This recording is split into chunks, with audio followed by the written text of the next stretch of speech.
Ignition sequence starts. 6, 5, 4, 3, 2, 1, 0. Liftoff. We have a liftoff.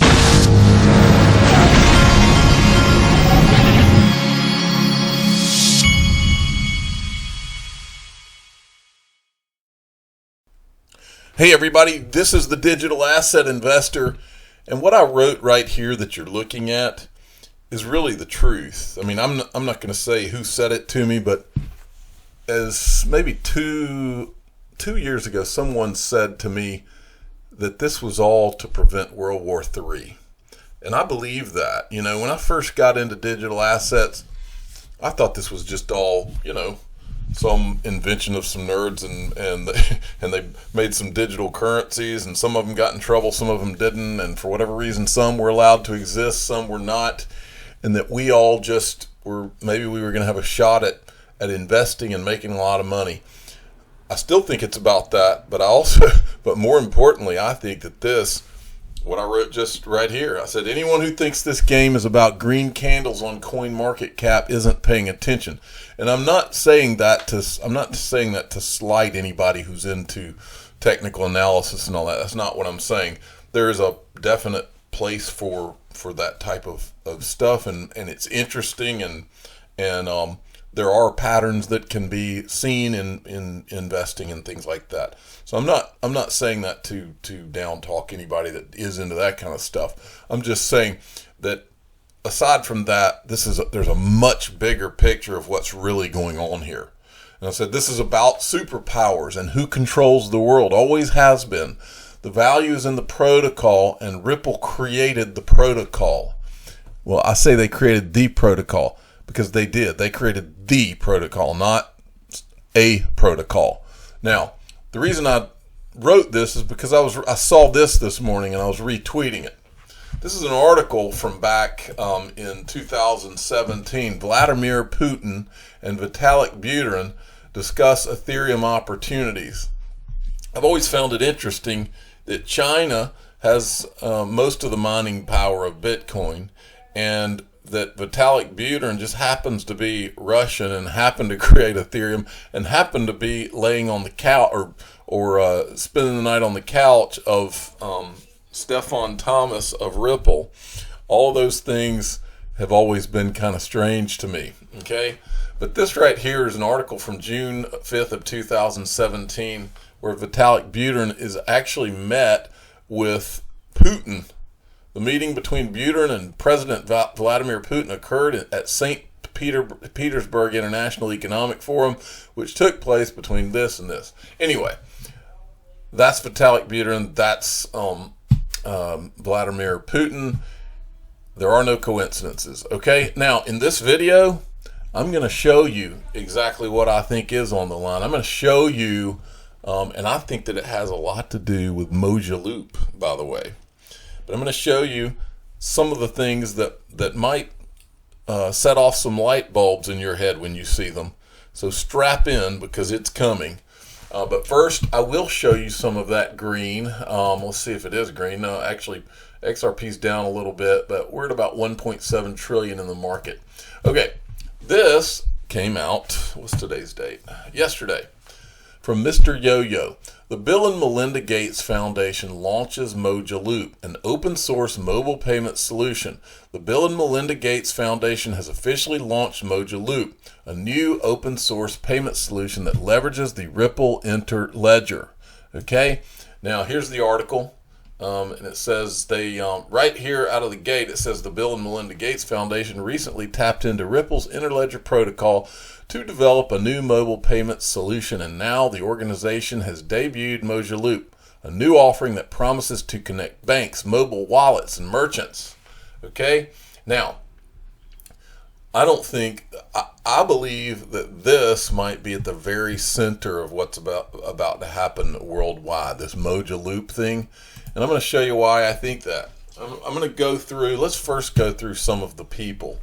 This guy I'll come back to, Konstantin Perik, but I want to focus on the fact these are the board of directors of Mojaloop. This guy, Adrian Hope Bailey, head of services and interledger Coil. This guy came from Ripple. Let's see what his little thing here says. These include, anyway, I think he was with Ripple. I'll show you right here. Yes. So he's a board member at Mojaloop. He's head of interledger and services at Coil, standards officer at Ripple from April 2015 to May 2018. So let's go back to here, and we will go do a backwards on him. So this is one Ripple guy that they've got on the board of directors at Mojaloop, and then here's another Ripple guy they've got on the board, Ken Weber. Let's look at Ken Weber. He is the head of social impact for Ripple, and so that's two guys that Mojaloop, which is funded, is Bill and Melinda Gates, right? And then let's look and see who else we have that might be interesting. This guy I find interesting. Remember, Google's one of the first investors in Ripple. This guy's a software engineer at Google, and he's on the technical governing board with Andrew Hope Bailey. So here's this Google guy, and it says right here, it says that he's interested in API design, real-time payment systems, cloud infrastructure, distributed systems, cryptography, storage. Okay, so he's working right there hand in hand, and he's from Google. You know what that makes me wonder in all this, because you got Microsoft, you got Google, you got Ripple. Makes you wonder if there might be some Microsoft Google private ledgers, right? So let's write these things down. Title stuff, okay? Private ledgers. I think that Microsoft and Google are all about some Ripple, and probably XRP too if I had to put my money on it. Okay, so now let's go back to, I want to show you this video. This is a great video this is Andrew Hope Bailey. This is a great video that lays out everything of what Mojaloop is about. Interoperability as a whole, and projects like Mojaloop, which are focused on efficiency of money movement and efficiency of commerce, just are generally uplifting forces for society, especially amongst the poor.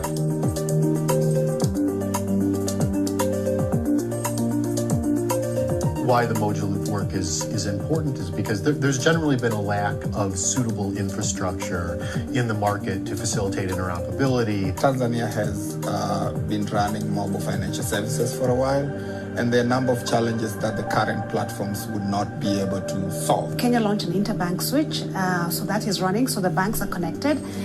The mobile money operators are also connected. However, the two industries are not connected to each other. When we were building Mobali, we looked at other technology providers that could do the same thing for us. And Mojaloop, after due diligence, was the best option for us to facilitate these interoperable payments. As somebody who's been in the payments industry for a long time, I think it's very exciting to have open source, enterprise-grade open source payment software available to the ecosystem. Offering interoperability, bringing payment systems online is what everyone has been asking for, and it's really going to eliminate some of the barriers to offering solutions and innovative products to a wide audience. What that does is allows for greater mobile money scale, more efficient processing of transactions, better ecosystem development through more partners being able to join. The opportunity for application makers, for fintech companies, for even banks to start to innovate in terms of applications that can be developed and services that can be offered is pretty exciting. I think it'll make a huge difference to financial services in general in terms of bringing down costs, bringing down costs of operations, costs of capital investment in projects. It's a reduced cost for everybody that's part of the ecosystem, and general upliftment of the economic society for everybody who joins. Okay, so that's about Mojaloop. And I was looking around for other videos with Adrian Hope Bailey, and I just happened to find this one. This is from this is Adrian Hope Bailey, Standards Officer at Ripple, Blockchain Africa 2018. At the beginning of the video, this guy's outside and he says, look where they're having it, at the home of Microsoft in Africa. So I believe Microsoft and Google are right there. They're thick as thieves with Ripple, and I think that's a big freaking deal, obviously. Now, let's go back and look at one of the other guys that I wanted to look at, and that is this Konstantin Perik guy. Look at his background. Deputy Director, Financial Services for the Poor at the Bill and Melinda Gates Foundation, an economy that includes everyone, benefits everyone. Now, as you go down, so he's the Director, Financial Services for the Poor at the Bill and Melinda Gates Foundation. He's the Chairman of the Board of the Mojaloop Foundation. He's also, by pure coincidence, two more things. He's a board member at the Interledger Foundation, right? And he was at Swift for 23 years before that. And he was the head of innovation and the co-founder of Interoperability, which enables collaborative innovation at Swift and in the financial industry. So I went back to look at any tweets I could find with Ripple and Interoperability, which is Swift's. Interoperability is basically Swift's division that helps to enable collaboration on innovation, right? So here's the tweets I saw. This is Interoperability, Cybos, Patrick Griffin, mind-blowing live demo of Ripple. We're looking forward to MT, Peter Van. We have a full day on crypto, Interoperability, Cybos. This is back in 2013 and 2014 that they were talking about that. Look at this down here you might find interesting. Swift Interoperability. Day 2, as we look at the impact of quantum computing. Okay, now, so let's go back to this guy. So he's with Swift, and then he's a board member on Interledger. I mean, if there's any direct link between Swift and what Ripple's doing, to me, this guy is it. All right, so then we've got this, and remember his name, Costa Perik. And remember, all these people, this is all connected. World Economic Forum, all these international organizations, BIS, United Nations, World Bank, the European Central Bank, all these are all the same people, okay? So here's World Economic Forum, the future of financial infrastructure. This is back August 2016, and you'll see that Costa Perik, who is that same guy, Bill and Melinda Gates Foundation, who's on the Interledger Foundation, right? Same guy. Well, look who he was at this with, World Economic Forum 2016. Look who just happened to be there also. You had Chris Larson there from Ripple. You had Dilip Rao there from Ripple. And you also had Marcus Treacher from Ripple, who also has a resume that includes, I think he was on the Swift board before Ripple, okay? Is this all coming together in your mind now? Okay, now, so let me see what I wanted to do here. Okay, now, let's go back to Mojaloop. Let's look, I want you to zero in on this, promoter members. And what this is all about, what I'm about to show you, is that I want to illustrate for you who's involved. This is much bigger. This is not just some digital asset on CoinMarketCap, folks. This is to change the world, and the people involved show you that that's what this is about, okay? The promoter members, Giori Digital, transforming money. Now, what in the world would Giori Digital be, okay? Well, when I see a name Giori, I know that that's someone's last name because it's you wouldn't just come up with that for a name of a company. So I decided to go looking for what is Giori, because they're promoting Mojaloop and what Ripple is doing with Mojaloop. So why are they promoting it? All right, here's David, Giori Digital and Mojaloop Foundation, driving greater financial inclusion, deliver social good directly to all, by David Mangini, okay, in October 2020. I'm David Mangini. I'm the general manager of Giori Digital SA, which is a Swiss company that provides central banks with central bank digital currency solution to offer their sovereign currency in digital form to drive greater financial inclusion for the underserved in society. Now wait till you see what the history of Giori is, right? How will your background support the development of the organization? DM, Giori Digital was founded on the legacy of Organization Giori that developed the printing technology for multicolor intaglio printing on banknotes in 1947. Galtiero, I butchered that, Giori, the founder, followed by Robert Giori, is the former president of De La Rue Giori, built the success of the banknote printing machines to produce 98% of all the banknotes in the world. Since forming Giori Digital, we have met with more than 80 central banks around the world to discuss their needs, given that Giori name is already very familiar to them. What our country has done to create digital versions of the banknotes that the central banks and public recognize as trusted and familiar. This concept. Okay, so let me summarize all this for you. This Giori organization that was a part of this De La Rue, what this is, these are the people going all the way back to the 1800s who have been printing all of the bank money, all the money for the central banks of the world. And I'm going to show you more about that right now. But let me piece this together for you. The reason they created this Giori Digital is because they know what's coming. So that's why they're promoting it. That's why they're behind it, because they see that. And remember, we heard Jerome Powell this week, and we've heard it over and over from different people like Christine Lagarde. They're not going to totally get rid of cash. So this Giori they're in the cash business. I'm going to show you that in a second too. But look at this. Galtiero Giori, he came from a family of security printers. In 1876, his grandfather had bought a printing company in Milan and had gone. Anyway, one thing leads to another in this whole story. And as you get down here, it says in 1965, Giori established a joint venture with De La Rue called the De La Rue Giori, based in Switzerland. It specialized in building banknote printing equipment. In 2001, Giori SA was acquired by Koenig and Bauer, a part of which was renamed KBA Giori. Okay, and then so this is Koenig and Bauer, and then you'll see here that it's a German company that makes printing presses.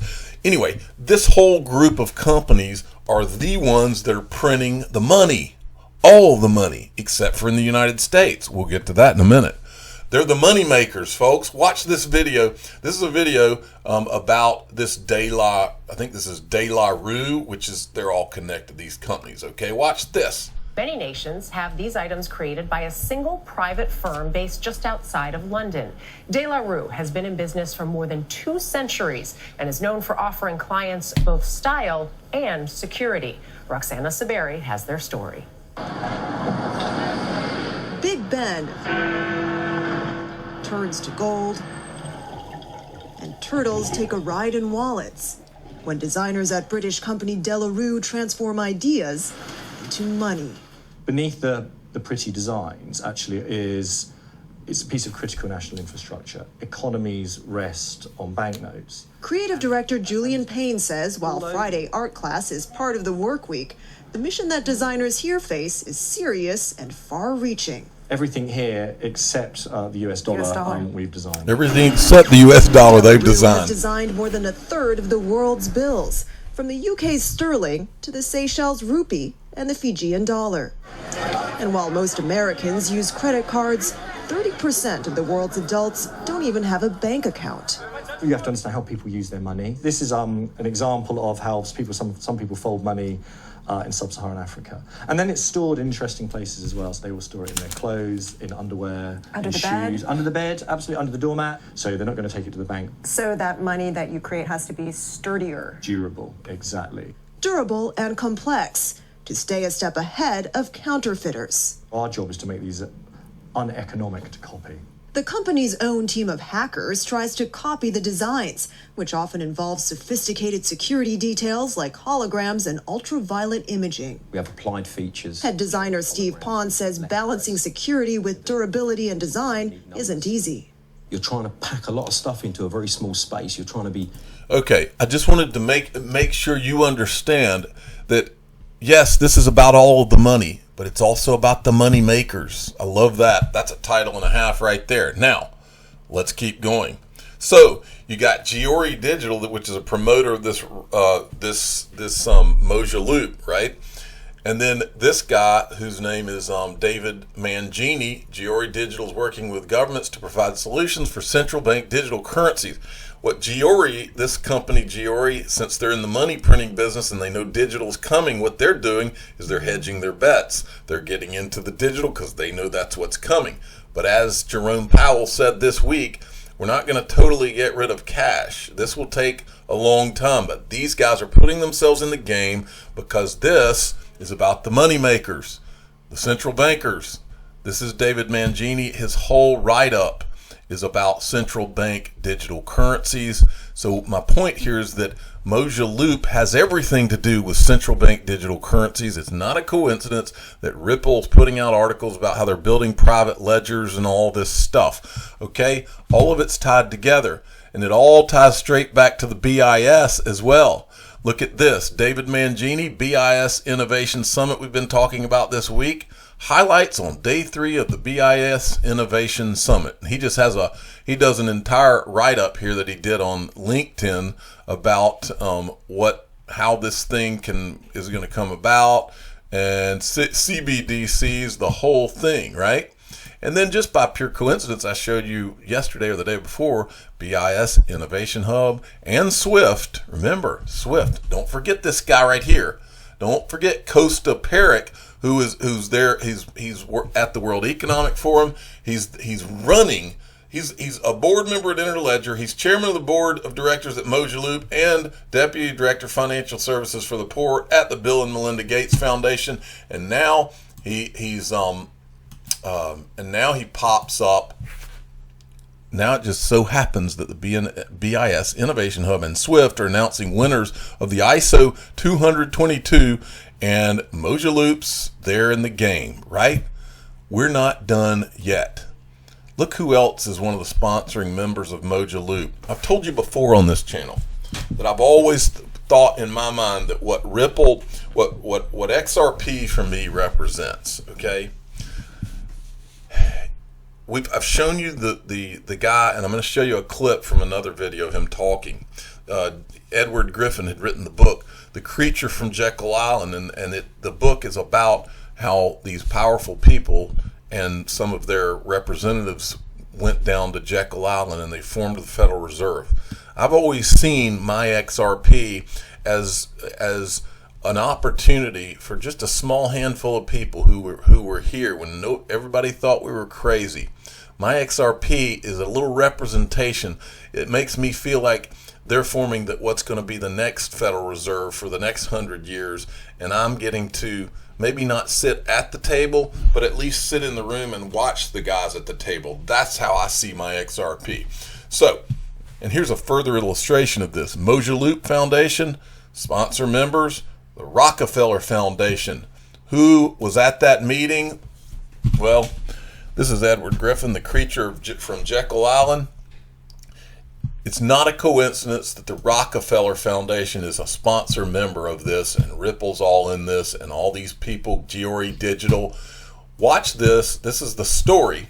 And I'm going to play you 3 minutes here. The creature from Jekyll Island, this is how they formed the Federal Reserve, and these are the people that were involved secretly at the time in forming it, and then they took it to Congress to make it look like it was born of the people when it was really born of these powerful people. Watch this. The creature from Jekyll Island is the Federal Reserve System. And the reason for the Jekyll Island connection is because one of the most interesting things about the Federal Reserve is that it was created on Jekyll Island. It's a real island. It's off the coast of Georgia. And it was on that island back in 1910 that a small group of men gathered, and it was their mission to draft what became eventually the Federal Reserve Act. And I see you're going to show the pictures there. Yeah, those are the guys. And the funny thing about that piece of history is that the Federal Reserve Bill was being sold to the American people at that time as a piece of legislation that was going to somehow control those big bad bankers. You see? And what they didn't realize is that the big bad bankers that you're looking at right there, those are the epitome of the great power centers of banking. They were the ones that were busy writing the bill that was supposed to control Who themselves. are these 6 gentlemen, Mr. Griffin? Well, they're representatives. If you could walk us through them. Primarily, Senator Aldridge is the only one that wasn't a banker. He was the politician. He was the one that was sort of spearheading the political side of it. But father-in-law also to John Rockefeller. John Rockefeller, yeah. He was tied in very closely to the banking fraternity and the industrial complex. A very wealthy guy in his own right. Probably the most important political figure in the United States, short of the president, who was Woodrow Wilson in those days. But the rest of these guys are all bankers, and they represented the dynasties of J.P. Morgan and William and the Rockefeller dynasty, and they had connections to Kuhn Loeb and Company that were there, and that means they were connected to the Rothschilds in England and France, and Max Warburg was there. I mean, Paul Warburg was there, and he had connection to his brother Max, who was the head of the banking, the Warburg Banking Consortium in Germany and the Netherlands. And so what we have is this was an international group here, really, representing international finance. And if there was anything that was the epitome of the big bad bankers of the world, these were the guys. So what happened there is that they knew that there was going to be some kind of a move to control banking. They knew that Congress was going to pass some kind of a law to regulate banking. And so instead of being stupid about it and just sitting back and saying, oh, I hope they don't do too bad, they decided to take the lead. They said, we'll write the bill. We'll make sure that it's to our liking. And so that's what it's all about. They went to Jekyll Island, where nobody knew they were going, where they had a meeting that was in a great deal of secrecy. They denied that they went for many years thereafter, you know. But they actually drafted the federal. So what you just saw is these powerful people got together, and the Federal Reserve, no matter what anybody says, it is a monopoly on money, and it was created by representatives of these bankers and the Rockefellers and all these powerful people. And then, so what you're seeing now, these are literally, the irony of this is, so over here you got this Giori, which are literally the money printers. And I say Rockefellers are the money makers. So the money printers and the money makers are literally, and just like that back when they formed the Federal Reserve, he said in that clip, he said they saw that the banking business was going to be regulated, so they wanted to get ahead of it. So my question is, do you think that the Rockefellers and these bankers and the Gioris of the world, do you think they saw that this digital transition was coming and said, we've got to get ahead of it? I am here to tell you they did. And I just showed you that they did. Now, before we leave, I'm excited about this because I'm doing it now. And I wanted to show you again these rates. This is Kava's website. And it's kava.io. I've got the link to it in my description. Let me tell you what I did. I had some Kava. I went and I downloaded it's a trust wallet, and there's a video tutorial in Kava's YouTube channel. You can just go type in Kava Labs, and their YouTube channel gives you a tutorial, which you really don't even need. Once you have that trust wallet downloaded, it's very easy. You go on this you log into the hard protocol. It's one of their products listed there. And then you can link your Trust Wallet app to this thing, and these interest rates are crazy that you can get on these these different tokens. Kava's paying 29.46%. Look at XRP. It's paying over 19% on here. Right now I've just got my Kava set up, but I was thinking about doing some of the XRP as well. I'm the digital asset investor. I'm not an investment advisor. This is for entertainment purposes only. Please subscribe. Hit the like button and tell your friends and family that this hard protocol is freaking awesome what they're doing here, and to go check it out. Thanks for listening.